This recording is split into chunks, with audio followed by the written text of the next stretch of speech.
In front of me is Motorola Moto E15, and today I would like to show you how you can operate voice recorder.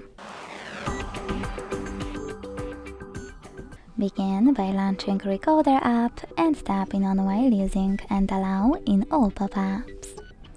Then to make some changes to your settings right away, use this gear icon on the left, hit voice quality and adjust it. To start your recording, use this green button. To pause it or unpause it, hit the same one.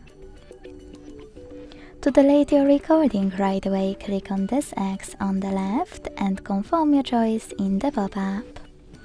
To end it and save it though, tap on the check mark on the right. Now name your recording and hit save.